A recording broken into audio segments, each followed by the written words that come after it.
Mes chers frères et sœurs, amis fidèles du parvis du Seigneur, paix et bien, dans le nom de notre Seigneur Jésus-Christ. Aujourd'hui, l'Église fête Saint Léon le Grand, pape et docteur de l'Église.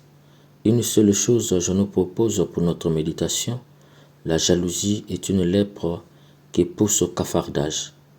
Dans l'évangile extrait de Saint Luc au chapitre 16, le verset 1 à 8, Saint Luc nous dit: Jésus disait encore à ses disciples: un homme riche avait un gérant qui lui fit dénoncer parce qu'il gaspillait ses biens. Il le convoqua et lui dit: Qu'est-ce que j'entends dire de toi? Rends-moi les comptes de ta gestion, car désormais tu ne pourras plus gérer mes biens. Le gérant pensa: Que vais-je faire, puisque mon maître me retire la gérance? Travailler la terre, je n'ai pas la force. Mendier, j'aurai honte. Je sais ce que je veux faire pour qu'une fois renvoyé de ma gérance, je trouve des gens pour m'accueillir. Il fit alors venir un par un ceux qui avaient des dettes envers son maître. Il demanda au premier: Combien dois-tu à mon maître? 100 barils d'huile. Le gérant lui dit: Voici ton reçu, vite, assieds-toi et écris 50. Puis il demanda à un autre: Et toi, combien dois-tu? 100 sacs de blé. Le gérant lui dit: Voici ton reçu, écris 80. Ce gérant trompeur, le maître fit son éloge. Effectivement, il s'est montré habile, car les fils de ce monde sont plus habiles entre eux que les fils de la lumière. Mes chers amis, comment faire l'éloge d'un malhonnête? En morale catholique, il est dit: le mal reste le mal. On ne peut utiliser le mal comme moyen pour arriver au bien. Le mal reste le mal et il doit être éradiqué. Cependant, dans cette parabole, l'homme riche fait l'éloge d'un gérant malhonnête, c'est-à-dire il fait l'éloge de quelqu'un qui s'est servi de la malhonnêteté pour arriver à ses fins. Il nous fait croire que la malhonnêteté n'est pas un vice. Si tel est le cas, pourquoi l'Église nous interdit d'utiliser le mal comme moyen pour arriver à une fin louable? Ce gérant a bel et bien utilisé le mal comme moyen pour arriver à une fin que son patron a appréciée. Est-ce que cette parabole contredit-elle la morale de l'Église catholique? Nullement, mes chers amis. La morale de l'Église catholique puise dans la parole de Dieu et elle est inspirée par l'Esprit Saint. C'est pourquoi, de toutes les morales qui existent dans le monde, la morale catholique est la meilleure. De ce fait, Jésus n'encourage personne à travers cette parabole à utiliser le mal comme moyen pour parvenir à de bonnes fins. Le message de cette parabole est à chercher ailleurs. Mes chers frères et sœurs, n'oublions pas que nous sommes en face d'une parabole. Ce qui est clair n'est jamais la direction du message. Il faut serrer la parabole pour cerner son message. Pour ce faire, il nous faut trouver la pointe de la parabole. Quelle est donc la pointe de cette parabole? La pointe de cette parabole est cette phrase: un homme riche avait un gérant qui lui fut dénoncé comme dilapidant ses biens. N'oublions pas que cette parabole fait suite à la parabole de l'enfant prodigue. Jésus était avec les publicains et les pécheurs. Malheureusement pour lui, les pharisiens étaient indignés de le voir accueillir les pécheurs et manger avec eux. L'attitude des pharisiens et docteurs de la loi était la jalousie. Ils étaient jaloux de Jésus et même des publicains et les prostituées qui étaient bien accueillis par Jésus. La parabole de l'enfant prodigue, qui précède notre évangile de ce jour, leur rappelait la miséricorde de Dieu qui seul peut soigner les blessures des cœurs. L'évangile de ce jour est la deuxième parabole que Jésus ajoute suite à l'indignation des pharisiens et des scribes qui l'ont vu accueillir les pécheurs. Cette fois-ci, Jésus parle à ses disciples. Il ajoute cette parabole pour passer le message à ses disciples afin de les inviter à faire attention à la jalousie. Voyons cela de près. Jésus commence par dire: un homme riche avait un gérant qui lui fut dénoncé parce qu'il gaspillait ses biens. Il y a un détail insignifiant dans cette phrase, mais qui constitue l'ossature de la parabole. C'est le verbe dénoncer. En grec, Saint Luc a écrit accuser. En fait, parmi les travailleurs, il y a un qui a dénoncé l'autre chez le patron.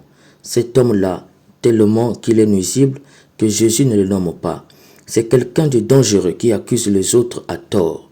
C'est ici que la parabole se clarifie.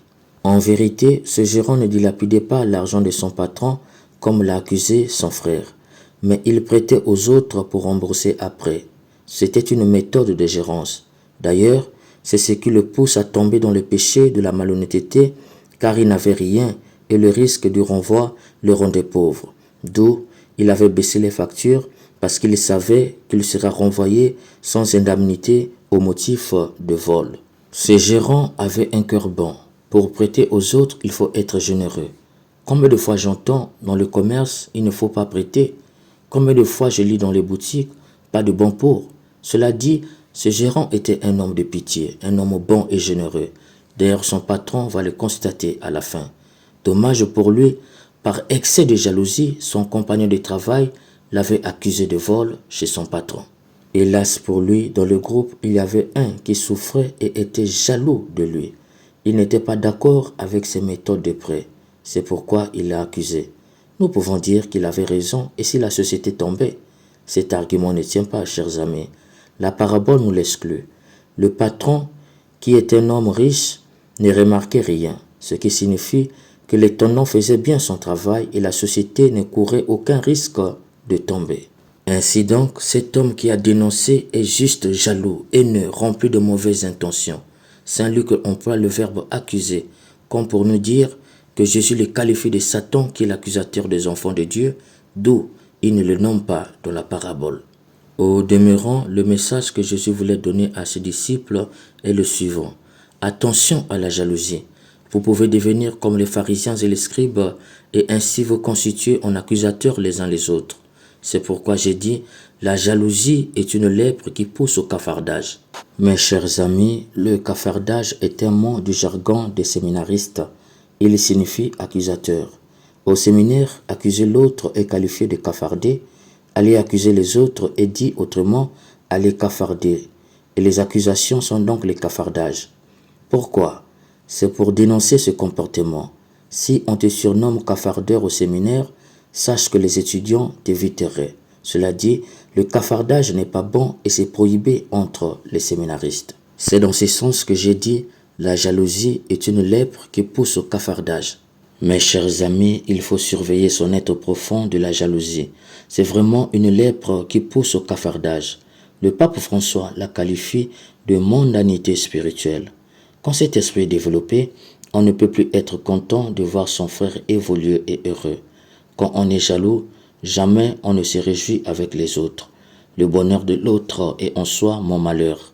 Mes chers amis, au cœur jaloux, la frustration est toujours au rendez-vous. La haine gouverne la bouche d'insolence langagère et le corps pue la lèpre. Du coup, le cafardage est la méthode de survie. L'autre est heureux, prospère dans sa fonction. Tu veux à tout prix qu'il soit licencié. Chaque fois, tu parles mal de lui et tu passes ton temps à l'accuser. S'il arrive en retard ou fait une petite erreur, tu le dénonces à une vitesse de croisière. L'autre se marie, tu veux à tout prix qu'il ou qu'elle divorce.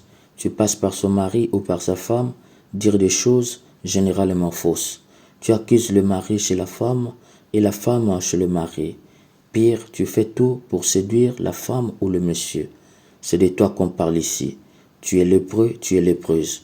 Normalement, on devrait te mettre hors de la société. Et à chaque fois que tu vois un passant, tu cries « lèpre, lèpre » pour éviter la contamination. C'était le traitement des lépreux à l'époque et tu le mérites à cause de la jalousie. Mes chers amis, le jaloux ou la jalouse passe son temps à surveiller la vie des autres. Mon frère, ma sœur, sais-tu que le temps est précieux? Pendant que tu passes ton temps à surveiller sa vie, allez mon banco réfléchir sur son prochain livre. Demain, tu vas te retrouver sur le bas de l'échelle, tu diras que j'ai été ensorcelé. Après-demain, tu seras cafardeur ou cafardeuse parce que tu n'as aucune compétence. Pour trouver une place sous le soleil, il faut faire tomber les gens. Ceux qui assassinent en politique, c'est souvent ceux qui, par jalousie, au lieu de travailler, passent leur temps à surveiller les vies des autres. Comment un chrétien imbibé de Dieu, qui ne recherche que la gloire de Dieu, puisse être jaloux de l'aura de l'autre, se rougir parce que l'autre resplendit? C'est pour te dire que la saleté ordinaire n'est rien à côté de la saleté de la jalousie. C'est vraiment une lèpre, d'où Jésus a exorcisé cette maladie dans le corps de ses disciples. Cette parabole t'est donnée pour exorciser dans ton corps la jalousie qui est une lèpre qui pousse au cafardage. Puisse l'Esprit Saint nous aider à former des communautés où personne n'est habité par un esprit de cafardage. Amen.